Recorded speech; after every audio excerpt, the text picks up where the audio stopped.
નમસ્કાર મિત્રો, લવજીભાઈ વૈદ બોલું છું. આજનો આપણે વિષય રાખવાનો છે હરસ, મસા અને વાઢિયા.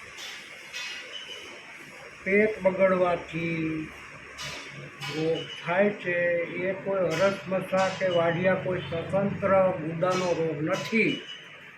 પેટ તમે તમારું પાચન તંત્ર સારું કરો એટલે મસા તો એની મેળે સારા થઈ જાય.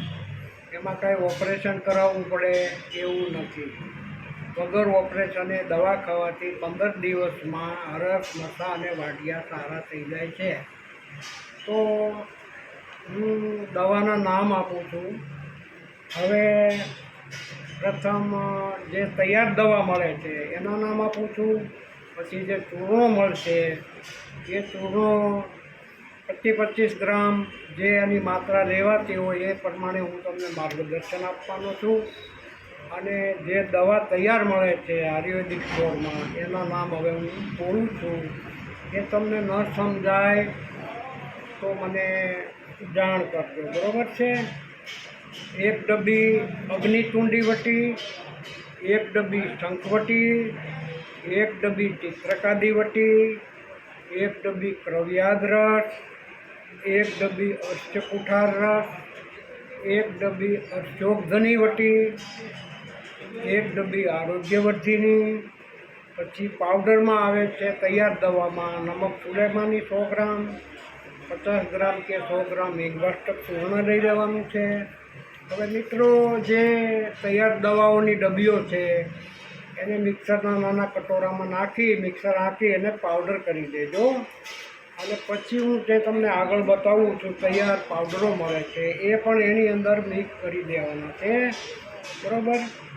હવે એ દવા જે તૈયાર છે એની સાથે શું શું મિક્સ કરવું એ તમને હું માહિતી આપું છું.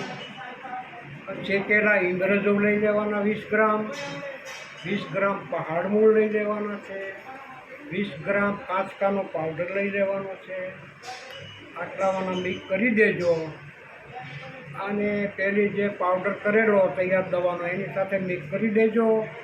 અને કાયમ અડધી ચમચી તમારી અનુકૂળતા પ્રમાણે 2 ટાઈમ પાણી સાથે અથવા છાશ સાથે, એમાંય મોળી છાશ, મધુર છાશ, બરાબર, એની સાથે લેવાનું છે.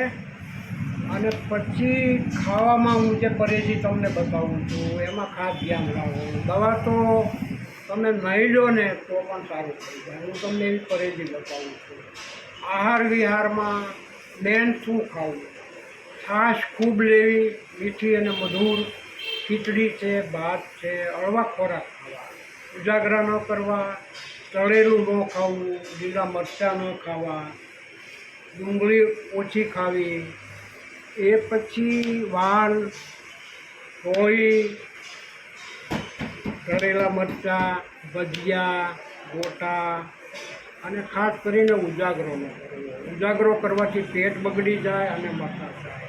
મસા સિવાયના ઘણા પણ રોગ થાય. તો આ મેં જે તમને દવા બતાવી છે એ તમે રેગ્યુલર લેશો એટલે તમને મસા સારા થઈ જશે. વાઢિયા હોય તો એની એક અલગ દવા એની સાથે પણ લેવાની થાય છે. એ દવાનું નામ છે અમૃત ભરાંચક અવલેહ. એ 250 ગ્રામનો ડબ્બો આવશે. એમાંથી અડધી ચમચી 2 ગ્રામ 2 વખત ચાટશો દિવસમાં એટલે વાઢિયા બી સારા થઈ જશે, બરાબર? નમસ્કાર મિત્રો, આજનો આપણો પાઠ પૂરો થાય છે.